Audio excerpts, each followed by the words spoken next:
तो hello all dear students, मैं प्रवीण चौहान सातवीं बार फिर से आपके अपने पाइवंड क्लासेस में। तो चलिए, आज का हमारा टॉपिक है फिर से चैप्टर नंबर 6 फिजिक्स, जो कि क्लास 12 का है। और हम इसके पहले 3 पार्ट बना चुके हैं भैया, है ना। 3 पार्टों में मैंने एकदम डिटेल से आपको पूरा चैप्टर नंबर 6 कवर कराया, बहुत अच्छे अंदाज में। तो एक बार जाकर आप लोग उसे देख जरूर लीजिएगा, ठीक है। मैं इसके जो लिंक्स हैं सारी वीडियो के, वो मैं डिस्क्रिप्शन में डाल दूंगा। तो एक काम करिएगा, पहले देखिएगा, फिर बताइएगा कि कैसी है वीडियो, ठीक है। देन आप लोग कमेंट करना कि हाँ सर ठीक है कि नहीं। एक बार आ जाओ आप, बाकी आपको यहाँ इस वीडियो को देखकर समझ में आ जाएगा कि किस तरह की वो वीडियो होगी या किस लेवल की बातें मैंने उसमें समझाई होंगी। तो हमारा जो लास्ट वीडियो था उसमें मैंने आपको बताया था सेल्फ इंडक्शन। सेल्फ इंडक्शन, अब सेल्फ इंडक्शन क्या है और उसके बारे में सेल्फ इंडक्टेंस भी करा दिया था, ठीक है जी। सेल्फ इंडक्टेंस भी करा दिया था और सेल्फ इंडक्टेंस का रिलेशन भी करा दिया था। किसके साथ में? सेल्फ इंडक्टेंस का रिलेशन हमने बता दिया था कि जो फ्लक्स है उसके साथ क्या रिलेशन होता है ना। ये सारे रिलेशन हमने आज बता दिए थे आप लोगों को सेकंड में। एक बार छोटी सी झलक में आपको बता देता हूं कि सेल्फ इंडक्शन होता क्या है, फिर उसके बाद धीरे धीरे हम लोग आज इस चैप्टर को एंड कर देंगे। तो सेल्फ इंडक्शन क्या होता है, देखिए, ये हमारे पास में एक कॉइल होती है और इस कॉइल को हम किससे कनेक्ट कर देते हैं? बैटरी और की से कनेक्ट कर देते हैं, ठीक है। ध्यान से सुनते रहिएगा। अब जैसे बैटरी और की से कनेक्ट करेंगे तो आप कहोगे सर इसमें एक मेन करंट पास होगा। अब आपको पता था चैप्टर नंबर 4 के थ्रू हमने पढ़ा था कि अगर किसी कॉइल में करंट पास होता है, अगर किसी कॉइल में करंट पास होता है तो सर उसके चारों तरफ फ्लक्स लाइन पास होंगी, यानी मैग्नेटिक फील्ड जनरेट होता है। और मैग्नेटिक फील्ड जनरेट हो रहा है तो इससे फ्लक्स लाइन पास होंगी, आप कहोगे हाँ सर। और अगर फ्लक्स लाइन पास होंगी तो क्या इसका फ्लक्स चेंज होगा? आप कहोगे हाँ सर। और फ्लक्स चेंज होगा तो क्या ये इंड्यूस्ड ईएमएफ और इंड्यूस्ड करंट इसके अंदर सेटअप हो जाएगा, क्योंकि अभी फ्लक्स इंक्रीज हो रहा है। और अगर फ्लक्स इंक्रीज हो रहा है तो इंड्यूस करंट की डायरेक्शन हमेशा लेंज लॉ के अकॉर्डिंग इसके अपोज करेगी। तो यानी इसमें एक इंड्यूस करंट सेटअप हो जाएगा। इसी फिनोमिना को हम कहते हैं सेल्फ इंडक्शन। फिर से समझा रहे हैं कि जब किसी कॉइल को किसी बैटरी और स्विच से पास करते हैं और स्विच को प्रेस करते हैं तो करंट पास होता है। अब करंट पास होने से एक मैग्नेट की तरह बिहेव करेगी, मैग्नेट की तरह बिहेव करेगी तो इसी से फील्ड लाइंस पास होंगी। और फील्ड लाइंस पास होंगी तो इसका फ्लक्स चेंज हो जाएगा। और फ्लक्स चेंज होगा तो इसमें एक इंड्यूस्ड ईएमएफ और इंड्यूस्ड करंट जनरेट होगा। इसी फिनोमिना को हम कहते हैं सेल्फ इंडक्शन। और यही फिर बताया था हमने सेल्फ इंडक्टेंस। बाकी और पूरी डिटेल से मैंने जो कहा है ना, उस वीडियो में मैंने पूरी डिटेल से इसके बारे में बात की है। अब मैं थोड़ा सा आपको सेल्फ इंडक्टेंस बता देता हूं। ऐसा मैं क्यों कर रहा हूं कि सर दो दो बार पढ़ा रहे हो? ऐसा मैं इसलिए कर रहा हूं क्योंकि आज का जो बेस है ना, आज का जो बेस है वो इसी से बनेगा, है ना। आज के जो क्लास है ना उसका बेस इसी से बनेगा, इसलिए मैं आपको क्लियर करा रहा हूं। अब आ जाते हैं सेल्फ इंडक्टेंस। तो सेल्फ इंडक्टेंस क्या होता है कि सर जो इसमें फ्लक्स लाइन पास हो रही थी, है ना, इसमें जो फ्लक्स लाइन पास हो रही थी N5B, वो किस पर डिपेंड करती है? करंट पर। जो इसमें करंट पास हो रहा है, जितना ज्यादा हैवी करंट पास होगा उतनी फ्लक्स लाइन ज्यादा पास होंगी। तो कहीं ना कहीं जो फ्लक्स लाइंस हैं वो किस पर डिपेंड करती है? करंट पर। तो N5B, जब जब आप प्रोपोर्शनल साइन हटाते हो तो यहां पर एक कांस्टेंट आ जाता है। ये जो कांस्टेंट है L, इसी को हम क्या कहते हैं बेटे? ये जो कांस्टेंट है L, इसी को हम कहते हैं इंडक्टेंस। क्या कहते हैं इसको? इंडक्टेंस। और इसका जो एसआई यूनिट है, इसका जो एसआई यूनिट है वो सर होता है हेनरी। और मैंने आपको फिर से बता रहा हूं, वो वीडियो नंबर 3 है, उसमें जाकर आप देख लेना, सारी डिटेल मैंने इसके बारे में आपको बताई थी। फिर इसका एक रिलेशन आता है E is equals to minus का delta minus L D I upon D T. तो ये रिलेशन आप याद रखिएगा। और आज का जो टॉपिक है, अब उसकी शुरुआत करते हैं कि कहां से आज का टॉपिक शुरू होता है। तो आज का जो टॉपिक है वेरी इंपॉर्टेंट टॉपिक है, और जहां तक मुझे लगता है कि इसके बेस, इसके कॉन्सेप्ट पर, और ये मतलब कि डेरिवेशन भी कई बार एग्जाम में डायरेक्टली पूछ लिया जाता है, तो ये इंपॉर्टेंट है, अपने आप में बहुत ज्यादा इंपॉर्टेंट है। तो इसको हम शुरू करते हैं भैया, ठीक है। ये टॉपिक क्या है हमारे पास में आज का?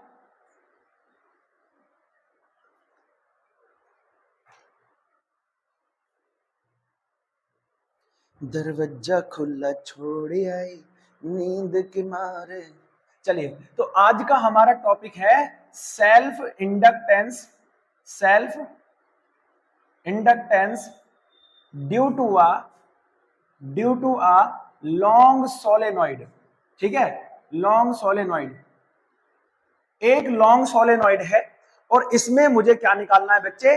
सेल्फ इंडक्टेंस फाइंड करना है कि ये जो हमारा लॉन्ग सोलेनॉइड बनना है इसका इंडक्टेंस क्या होगा। देखिए ध्यान से सुनो, एक बात हम आपको ये बता दें कि ये कॉइल है, ये एक सोलेनॉइड है, ठीक है। इसका मुझे क्या निकालना है? इंडक्टेंस निकालना है। सोलेनॉइड मतलब आप समझ गए ना कि कॉपर वायर लेते हैं, उसके ऐसे टर्न्स बना देते हैं और उसको बैटरी वगैरह से कनेक्ट कर देते तो बन गया सोलेनॉइड। ठीक है, अब करना क्या है कि ये सोलेनॉइड है, इस सोलेनॉइड से मुझे क्या काम करना है बच्चे, इसका सेल्फ इंडक्टेंस फाइंड करना है। तो सबसे पहले इसमें से फील्ड लाइंस पास होंगी, तो flux line phi b is equals to कितना होता है, phi b depends on I, तो phi b is equals to कितना था मेरे बच्चे, phi b is equals to हो जाएगा आपका Li, बोलो हाँ या नहीं, phi b is equals to हो जाएगा Li, और जो आपका phi b होता है क्या वो Ba होता है, Ba। अब एक बात मुझे बताओ फटाफट से, phi b is equals to Ba है और इसमें नंबर ऑफ टर्न्स कितने हैं, मैंने मान लिया इसमें नंबर ऑफ टर्न्स है n, तो क्या phi b आपका Nba हो जाएगा, यानी phi b क्या है आपका फ्लक्स, क्या है बच्चे आपका फ्लक्स है, मैग्नेटिक फ्लक्स है, तो phi b is equals to Nba, कितना हो जाएगा Nba।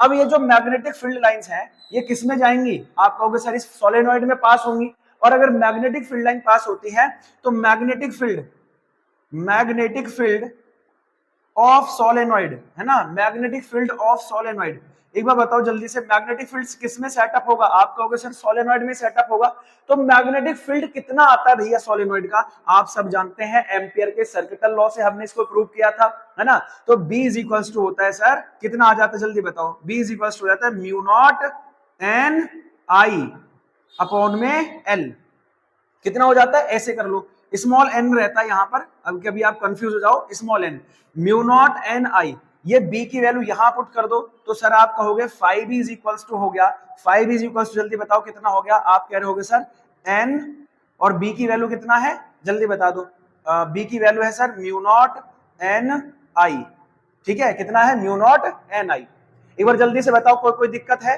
ये नंबर ऑफ टर्न्स तो इसके थे और ये नंबर ऑफ टर्न्स सोलेनॉइड के हैं, ठीक है, जो कॉइल है उसके अंदर सोलेनॉइड है, तो वहां से अब हमने phi b is equals to कितना हो गया n म्यू नॉट, फिर से ये हो गया n अपॉन l इंटू आई, ये जो स्मॉल n होता है ये क्या बताता है, यूनिट लेंथ पर कितने फेरे हैं, नंबर ऑफ टर्न्स क्या है, टोटल कितने फेरे हैं, और जो स्मॉल n है वो क्या बताता है, एक यूनिट लेंथ पर, है ना, इसकी जो यूनिट लेंथ है उस पर कितने नंबर ऑफ टर्न्स हैं, ये चीजें बता रहा है, ये हमने पुट कर दिया, तो phi b is equals to कितना आ गया, एक बार जल्दी से बता दो, आप कहोगे sir mu not n square I upon में l, कितना आ गया, phi b is equals to mu not n square I into sorry I upon में l, और साथ में क्या था बेटा a b था, है ना, a b था, तो a b आप रख लेंगे, है ना, ये साथ में a b चला हुआ आ रहा है।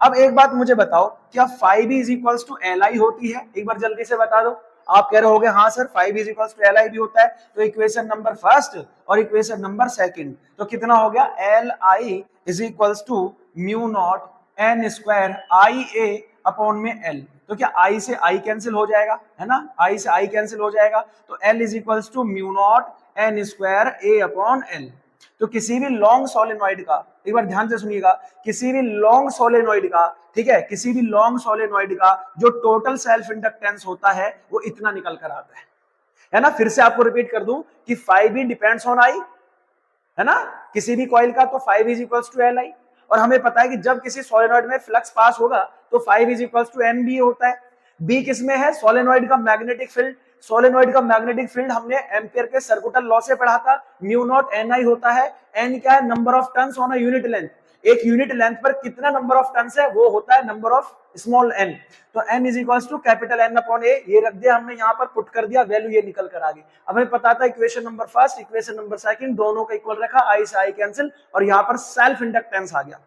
अब इससे पूछा क्या जाएगा, एक तो सीधा सीधा ये डेरिवेशन हो गया जो कि बहुत ज्यादा इंपॉर्टेंट है आपके लिए, और दूसरा ये बताओ जो लेंथ है इस पर डिपेंड कर रहा है, एरिया है इस पर डिपेंड कर रहा है, number of turns per depend कर रहा है, अगर आप नंबर ऑफ टर्न्स बढ़ाएंगे तो इंडक्टेंस इंक्रीज हो जाएगा, समझ में आया, तो अब हम ये पूछ रहे हैं कि लेंथ अगर इंक्रीज कर दोगे तो लेंथ इंक्रीज होने से क्या हो जाएगा भैया, ये सारी चीजें जो इंडक्टेंस है वो क्या हो जाएगा आपका, जल्दी बताओ क्या हो जाएगा, डिक्रीज हो जाएगा, क्योंकि ये इसके इनवर्सली प्रोपोर्शनल है, अगर लेंथ इंक्रीज होगी तो इंडक्टेंस क्या हो जाएगा, डिक्रीज हो जाएगा। तो कौन कौन सी चीजें इस पर अपना इफेक्ट डालती हैं, तो यहां से आप इसको समझ जाएंगे, मैं लिखवाऊंगा नहीं, बस यहीं से समझ जाएंगे, फैक्टर्स अफेक्टिंग द ठीक है क्या, इंडक्टेंस ऑफ सोलेनॉइड, कौन कौन से फैक्टर हैं जो सोलेनॉइड के इंडक्टेंस को इफेक्ट डालते हैं, तो सबसे पहले एरिया, फिर उसके बाद सर लेंथ, और फिर उसके बाद नंबर ऑफ टन्स, तीन ही चीज है, यहीं से लिख देना। लेंथ इंक्रीज होगी तो ये डिक्रीज होगा, एरिया इंक्रीज होगा तो सर इंडक्टेंस भी इंक्रीज होगा,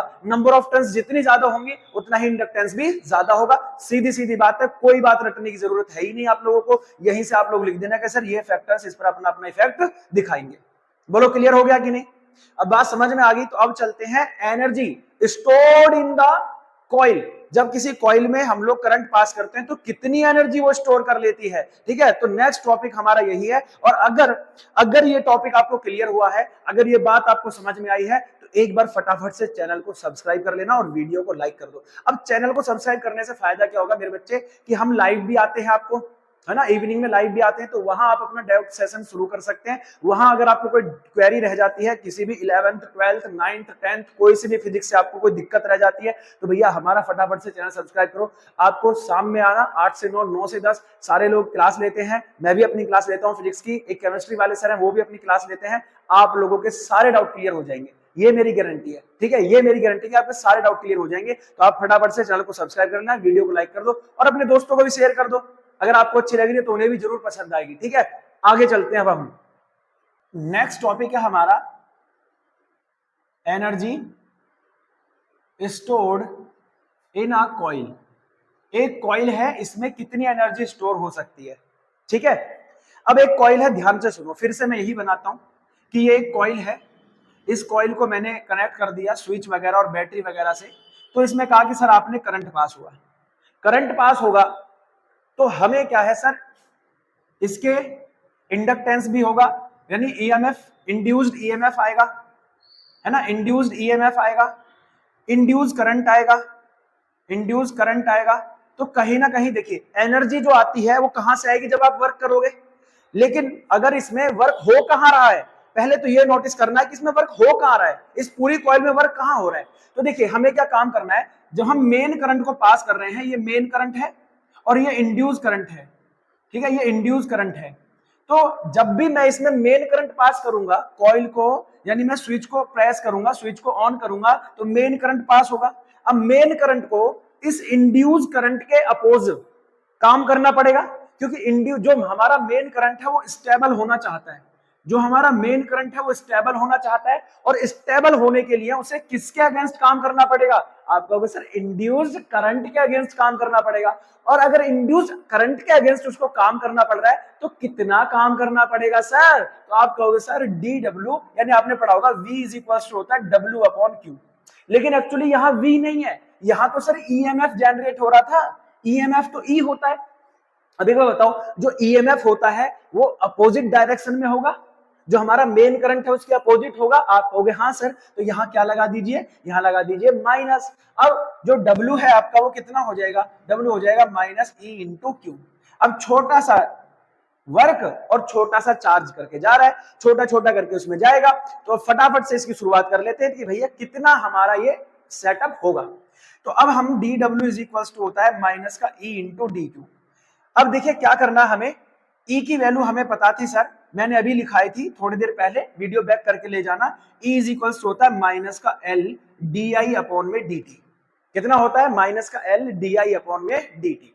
आप ये वैल्यू उठाकर यहां रख दोगे तो dW इज इक्वल हो गया, माइनस पहले से ही है, माइनस L DI अपॉन में DT इंटू DQ। कितना D आ गया रे, अभी देखो सॉल्व करेंगे। तो dW is equal to minus minus हो गया प्लस L DI अपॉन में DT इंटू DQ। ठीक है, इतना समझ में आया। अब DI is equal dW is equal to L, DI को अलग रखो और इनको मैं ऐसे कर लेता हूं इनटू में DQ अपॉन में DT। अब आपको पता है चार्ज अपॉन टाइम क्या करंट होता है, सबको पता है इसकी सर, चार्ज अपॉन टाइम क्या होता है, करंट होता है। तो क्या रख दे हम सर यहाँ पर, dW इज इक्वल टू हो गया L DI इंटू I। और नाउ हम अब क्या कर देंगे, इंटीग्रेटिंग ऑन बोथ साइड। अब हम यहाँ क्या करेंगे, इंटीग्रेशन लगा देंगे भैया। तो यहाँ dW हो गया और यहाँ भी क्या हो गया, LI इंटू DI, 0 से लेकर I तक। ठीक है, 0 से लेकर I। वैसे लगाने की लिमिट लिखने की जरूरत नहीं है, ऐसे ही आ जाएगा, लिमिट मत लिखिए आप, ठीक है, लिमिट मत लगाइए। तो dW क्या हो गया भैया, W हो गया आपके पास में, L बाहर आ जाएगा हमारा, क्योंकि D के साथ क्या है I, तो I वाली टर्म ही अंदर रहेंगी, L क्या हो जाएगा, बाहर हो जाएगा। ठीक है, L क्या हो जाएगा, बाहर हो जाएगा। तो कितना हो गया, आई इंटू डी आई। अब आई का क्या इतना होता है, तो W is equals to I square upon 2, और साथ में क्या था L, तो हम इसको ऐसे लिख सकते हैं 1/2 एल आई का स्क्वायर। ठीक है, क्या लिख सकते हैं इसको, 1/2 एल आई का स्क्वायर। अब बताओ फटाफट से समझ में आई बात। देखिए इंटीग्रेशन कैसे करते हैं फिर से मैं बता देता हूं। जैसे x इंटू डी एक्स है तो इसका इंटीग्रेशन क्या होगा, कई बच्चों को इंटीग्रेशन नहीं आएगा तो आप समझ ले। देखिए x की पावर क्या है यहाँ पर, आप कहोगे सर 1 है। तो इंटीग्रेशन क्या करता है, किसी भी वैल्यू को इंक्रीज करने का काम करता है, इंक्रीज करता है वैल्यू को। तो यहाँ 1 है तो 1 एक और आ गया तो इंक्रीज हो गई, और वही चीज नीचे आ जाएगी तो सर टोटल हो गया x स्क्वायर अपॉन 2। बोलो हाँ या ना, अब समझ में आ रहा है। तो इसी तरह से यह आई की वैल्यू क्या थी, 1 थी पावर, तो यहाँ आई की पावर 1 और 1 कितना हो गया, आप कहो सर 2, और वही 2 आ गया नीचे, तो इस तरह से बन गया आई स्क्वायर अपॉन 2। और जब मैं इसको ऐसे लिख दूंगा तो ये आ गया आपका वर्क, और वर्क ही क्या है, एनर्जी है। आप कहोगे सर वर्क ही क्या होता है, एनर्जी होता है। तो इतनी एनर्जी उसमें स्टोर हो जाएगी, किसमें, इस कॉइल में, है जी। ये जो आपके पास कॉइल है इतनी एनर्जी इसमें स्टोर हो जाएगी। एक बार जल्दी बताओ क्या बात समझ में आ गई, बोलो जल्दी से, एक एक स्टेप मैंने आपको समझाया, क्या बात समझ में आ गई, बहुत बढ़िया। अगर समझ में ना आई हो या कुछ भी डाउट रह जाता है, एक कमेंट ड्रॉप करो, I will give you answer. ठीक है, तो फटाफट से जल्दी वीडियो को लाइक करो और चैनल को सब्सक्राइब करो। अब तो सब्सक्राइब करना बनता है। अब अगले टॉपिक की तरफ चलते हैं जिसका नाम है म्यूचुअल इंडक्शन। क्या नाम है, म्यूचुअल इंडक्शन। तो चलो भैया, अब हमारा नेक्स्ट टॉपिक है म्यूचुअल इंडक्शन, है ना। जैसे आप लोगों ने फंड वंड वगैरह के बारे में सुना होगा म्यूचुअल, तो ऐसे ही म्यूचुअल इंडक्शन होता है। अब म्यूचुअल इंडक्शन मतलब एक्चुअली है क्या, म्यूचुअल का मतलब है कि जैसे चेंज तो मैं खुद में कर रहा हूं, लेकिन इंडक्शन किस में हो रहा है, किसी दूसरे में। यानी इसका कहने का मतलब यह है कि अगर हम करंट एक कॉइल में पास करें और फ्लक्स किसका चेंज हो जाए, दूसरी वाली कॉइल का पास हो जाए। यानी पहली वाली कॉइल में हमने करंट पास किया और फ्लक्स किसका चेंज हो रहा है, सेकंड वाली का चेंज हो रहा है। तो इस तरह जो होता है ये इंडक्शन जो होता है वो कौन सा होता है, म्यूचुअल इंडक्शन होता है। अब ध्यान से सुनिएगा क्या है। मान लो मेरे पास में 2 कॉइल हैं, ठीक है, ये होगी एक कॉइल, एक कॉइल ये होगी। ठीक है, देखो डायग्राम पर मत जाना, ठीक है, डायग्राम थोड़ा सा ऐसे बन जाता है ना, हो जाता है इधर उधर। तो इस कॉइल को मैंने नाम दे दिया सर, आप कहोगे प्राइमरी कॉइल, और इस कॉइल को मैंने नाम दे दिया सेकेंडरी कॉइल। ठीक है जी, सेकेंडरी कॉइल। ये है आपकी प्राइमरी कॉइल और ये है आपकी सेकेंडरी कॉइल। अब इस वाली कॉइल को मान लीजिए मैंने बैटरी वगैरह से कनेक्ट कर दिया, ठीक है, बैटरी वगैरह से कनेक्ट कर दिया, और इस वाली को मैंने किससे कनेक्ट कर दिया, ऐसे मान लो मैंने इसे एक गैल्वेनोमीटर से कनेक्ट कर दिया। ठीक है, गैल्वेनोमीटर से। तो होता क्या मेरे बच्चे, जब मैं इसको बैटरी से कनेक्ट कर देता हूं तो मैंने फर्स्ट केस में स्विच को ऑन किया।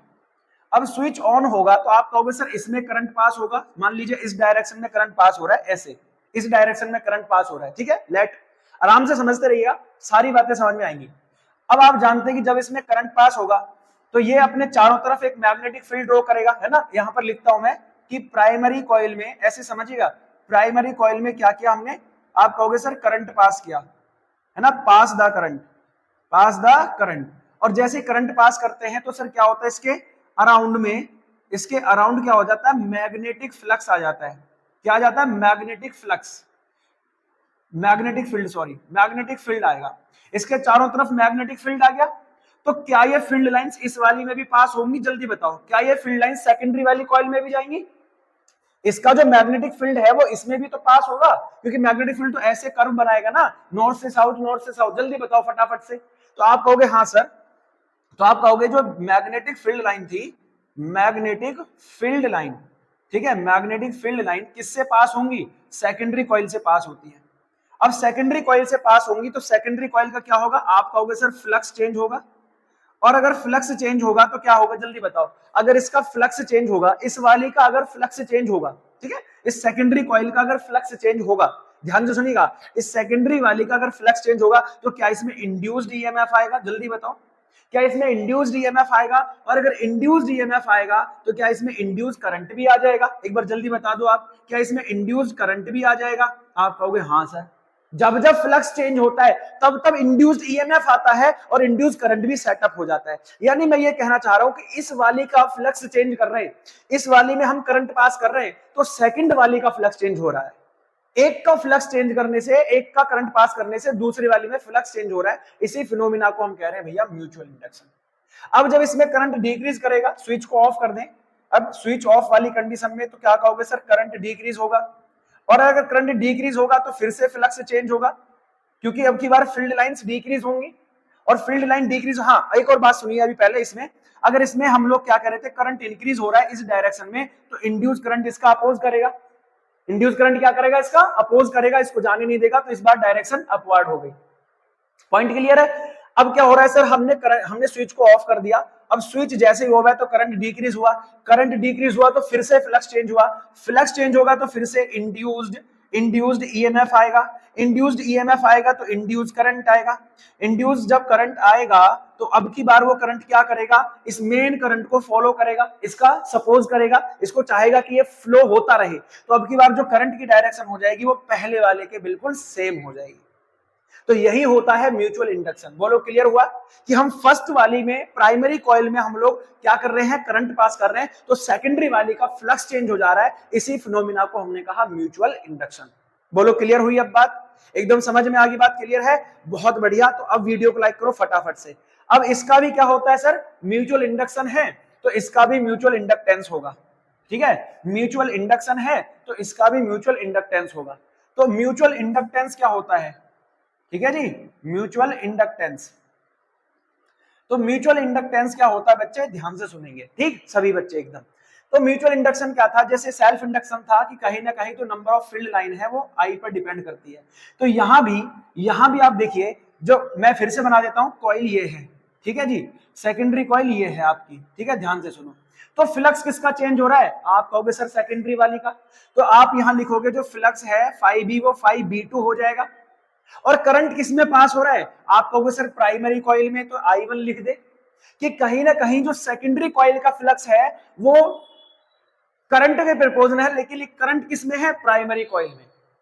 समझ में आई ना बात, फ्लक्स किसमें जा रहा था, सेकेंडरी वाली में, तो फ्लक्स किसका चेंज हो रहा था सर, सेकेंडरी वाली का, और करंट किसमें पास हो रहा था, आप कहोगे प्राइमरी में, तो कहीं ना कहीं सेकेंडरी वाली का फ्लक्स प्राइमरी के करंट पर डिपेंड कर रहा है। और जब आप इसको हटाएंगे, जब इस प्रोपोर्शनल साइन को आप हटाएंगे, ठीक है, φb, जब इस प्रोपोर्शनल साइन हटाएंगे तो यहां पर एक क्या आ जाएगा, कांस्टेंट आ जाएगा, जिसे म्यूचुअल इंडक्टेंस कहेंगे। तो m इज इक्वल्स टू हो जाएगा n φb2, मान लीजिए n φb2 अपॉन I1। तो बहुत सिंपल इसकी डेफिनेशन हो जाएगी, तो mutual induction is equals to n φb2 if the current is unit, ठीक है, सिंपल डेफिनेशन होगी, the mutual inductance is equal to the number of flux line passing through the secondary coil, है ना, mutual inductance is equal to the number of flux line passing through the secondary coil when unit current, है ना, one को क्या कहते हैं, unit, when unit current is passing through the primary coil. समझ में आया बात, ध्यान से फिर से एक बार रिपीट करता हूं कि mutual inductance is equal to the number of flux line passing through the secondary coil, क्योंकि जो फ्लक्स लाइन है वो सेकेंडरी कॉइल से पास हो रही है, when the unit current is passing through the primary coil, जब ये किससे पास हो रहा हो, करंट प्राइमरी कॉइल से पास हो रहा हो। अब इसके बाद में आप क्या कहोगे सर, ये सारी चीजें क्लियर हो गई हैं, तो बहुत बढ़िया, आप कहोगे सर इसका भी जो एसआई यूनिट है, इसका भी जो एसआई यूनिट है वो भी भैया कितना होगा, हेनरी होगा, इसका भी एसआई यूनिट क्या होगा, हेनरी होगा। तो फटाफट से बताओ कोई दिक्कत इसमें, आप कहोगे सर कोई दिक्कत नहीं है ना, कोई भी दिक्कत नहीं आने वाली, तो यही है आपका म्यूचुअल इंडक्टेंस। अब जो चलने वाले हैं टॉपिक वो है सर आपका एकदम धमाकेदार टॉपिक, जिसका नाम है म्यूचुअल इंडक्टेंस इन कोएक्सियल सोलेनॉइड। दो कोएक्सियल सोलेनॉइड है, यानी एक ही जैसे एक ही एक्सिस पर बने हुए दो सोलेनॉइड है, और उनका मुझे म्यूचुअल इंडक्टेंस निकालना है, मुझे नहीं आपको निकालना है, बड़े आसान तरीके से। तो चलिए शुरू करते हैं कैसे होगा ये। अब हमारा टॉपिक क्या है आपका, mutual inductance of two coaxial solenoid. अच्छा, कोएक्सियल क्या होते हैं, देखो ध्यान से सुनो, मानो ये हमारे पास में एक सोलेनॉइड है, ठीक है, जिस पर नंबर ऑफ टर्न्स कितने हैं, N1, ठीक, और एक और हमारा सोलेनॉइड है, इसको ऊपर की तरफ बना लूंगा ताकि आप लोगों को समझ में आए। एक और ये सोलेनॉइड है, ये वाला, इस पर नंबर ऑफ टर्न्स कितने हैं, आप कहोगे सर N2। अब हम मान लीजिए ये जो पहला वाला सोलेनॉइड था, इसमें मैंने करंट पास किया, ध्यान से सुनिएगा, पहले वाले में मैंने करंट पास किया, तो क्या सेकंड वाले का फ्लक्स चेंज होगा, एक बार जल्दी बताओ। अगर पहले वाले में करंट पास करूंगा तो मैग्नेटिक फील्ड भी पहले वाले में आएगा, कौन से चैप्टर से, फोर्थ वाले से, आपने पढ़ा होगा जब किसी वायर में करंट पास करते हैं तो इसके अराउंड में क्या आता है, मैग्नेटिक फील्ड सेटअप हो जाता है। तो बिल्कुल सही बात है, तो इसके चारों तरफ मैग्नेटिक फील्ड आएगा, तो आप लिखेंगे when we pass the current, ठीक है, पास द करंट थ्रू, ठीक है, थ्रू फर्स्ट सोलेनॉइड, पहले सोलेनॉइड से मुझे क्या करना है, करंट पास करना है। द मैग्नेटिक फील्ड, ठीक है, सेटअप अराउंड द सोलेनॉइड, तो उस सोलेनॉइड के अंदर जो मैग्नेटिक फील्ड सेटअप होगा आप कहेंगे sir B is equals to B1, है ना, B1 मान लेंगे। B1 is equals to mu naught N1 और L, ठीक है, कितना होता है, B is equals to mu naught into I होता है, B is equals to mu naught into I। अभी तो आपने पढ़ाई था ना ये अभी थोड़ी देर पहले, तो I क्या है सर, I1 पहले वाले में पास हो रहा था, ठीक है। अब ये जो आपको पता है सर जो N1 है, क्या N1 अपॉन L हो जाएगा, लेंथ तो दोनों की सेम है, कोएक्सियल है, एक ही एक्सिस पर बन रहा है, तो लेंथ दोनों की सेम होगी, तो B1 इज इक्वल्स टू हो गया mu naught N upon L into I1। एक बार बताओ जल्दी से, इतनी बात क्लियर हो गई। Number of turns in small n क्या होता है, number of turns on a unit length. अब जो फ्लक्स पास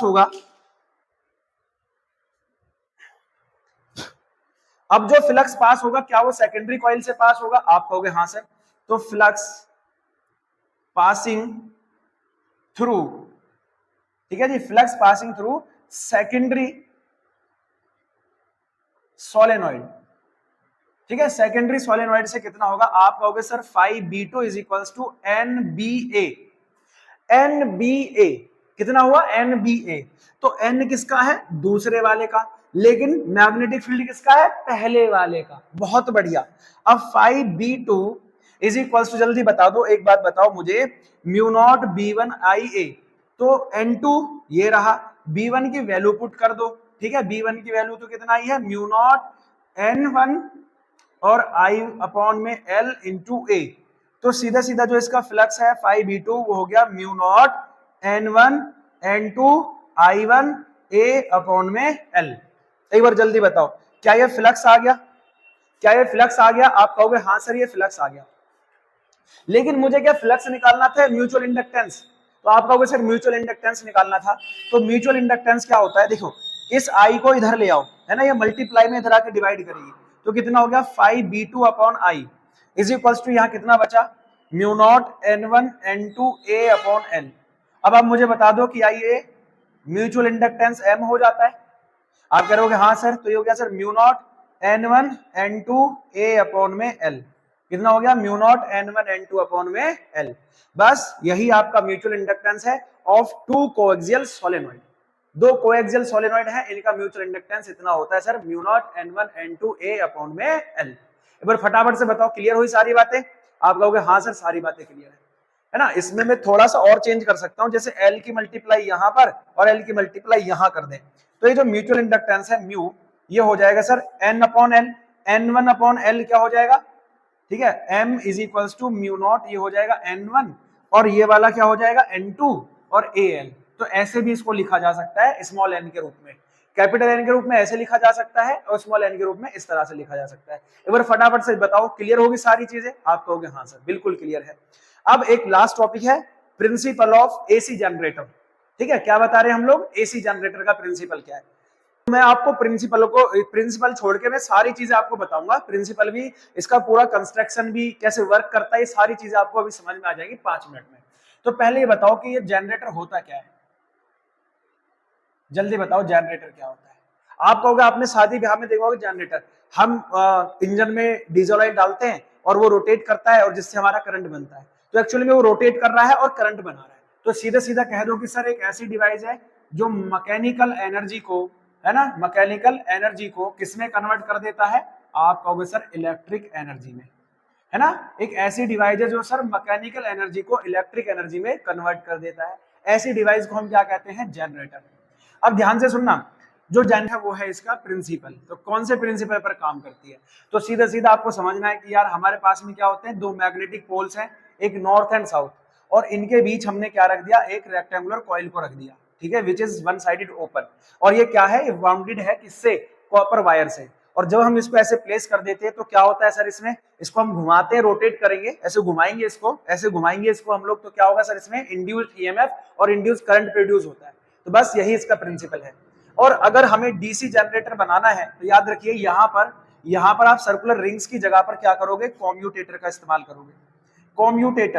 कॉम्यूटेटर क्या होते हैं भैया, दो slip rings, sorry commutator half slip rings होती हैं, हाफ स्लिप रिंग्स। तो हाफ स्लिप रिंग्स में से अगर मैं इसको डीसी बनाना चाहता हूं तो देखिए यहां तक तो करंट पास होगा, इसमें भी यहां तक करंट पास, लेकिन आधे हाफ सर्कल में इसमें कोई करंट नहीं पास होगा। तो इसका डायग्राम कुछ ऐसे समझ सकते हो कि पहले हाफ में तो करंट पास हो रहा है लेकिन अगले हाफ में करंट पास नहीं हो रहा, ठीक है, अगले हाफ में करंट पास नहीं होगा, तो ये आपका डीसी बन जाएगा। और एसी जनरेटर में क्या करना है, आपको स्लिप रिंग्स का इस्तेमाल करना है। किसका इस्तेमाल करना है, स्लिप रिंग्स। स्लिप रिंग्स क्या होती हैं, ऐसे पूरी सर्कुलर रिंग्स होती हैं, और सर्कुलर रिंग्स होती है तो जब इन पर ये कॉइल रोटेट करेगी तो क्या करेगी भैया, इनमें पूरे में करंट पास करेगी, ऊपर भी और नीचे भी, दोनों साइकिल में करंट पास होगी। तो अब ये क्या बन जाएगा, एसी जनरेटर बन जाएगा। तो बस दोनों चीजें यही याद रखनी है। अब देखो वर्किंग कैसे होता है, जरा इसको देखो फटाफट से, मेरे फोन को देखना है ना, ध्यान से सुनो।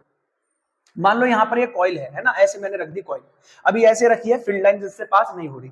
अब थोड़ी देर बाद ये ऐसे रोटेट करेगा, है ना, ध्यान से सुनना, ऐसे रोटेट करेगा।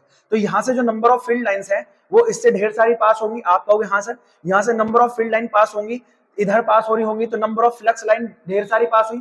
और जब नंबर ऑफ फ्लक्स लाइन पास होंगी तो क्या कहोगे सर, इसका फ्लक्स चेंज होगा। फ्लक्स चेंज होगा तो सर इसमें इंड्यूस्ड ईएमएफ आएगा, इंड्यूस्ड ईएमएफ आएगा तो इंड्यूस्ड करंट आएगा। तो अभी फटाफट से देखो इंड्यूस्ड करंट कैसे आएगा, क्या दोनों डायरेक्शन में आ भी रहा है या नहीं, इसको संतुष्ट करते हैं। तो जब मैंने फ्लक्स ऐसे, देखिए क्या कर रहा है, ये ऐसे करके ये सर ऊपर आ रहा है, ऊपर आ रहा है कि नहीं आ रहा। अब ऊपर आ रहा है तो मैग्नेटिक फील्ड ऊपर की तरफ रहेगा, इस वाले चीज से मैग्नेटिक फील्ड ऊपर की तरफ रहेगा। मोशन कहां की हो रहा है, इधर की तरफ हो रहा है, घूम रहा है। तो अब बताओ करंट कहां की ओर है, बाहर की तरफ। अब फिर ये नीचे जाएगा, नीचे जाएगा तो फटाफट से इस तरह से हो गया, तो ये पार्ट नीचे चला गया, तो मैग्नेटिक फील्ड नीचे है, मोशन अभी भी इधर की तरफ ही है, ठीक है। तो करंट कहां की तरफ जाएगा, एक बार जल्दी बताओ फटाफट से, आप कहोगे उधर की तरफ जाएगा। तो दोनों तरफ से करंट पास होगा, इधर भी और उधर भी, दोनों तरफ से करंट पास होगा। तो फटाफट से बात क्लियर होगी कि सर पहले में भी करंट पास हो रहा है, सेकेंडरी वाले में भी करंट पास हो रहा है, तो ये एसी जनरेटर हो गया। तो बस यही तक आपका क्या है, चैप्टर है, और यहीं पर ये चैप्टर एंड होता है। आई होप आपको सारी बातें क्लियर से समझ में आई होंगी, और अगर समझ में आती है तो फटाफट से वीडियो को लाइक ठोक दो और चैनल को सब्सक्राइब कर दो। मिलेंगे अगली वीडियो में। जय हिंद, जय भारत।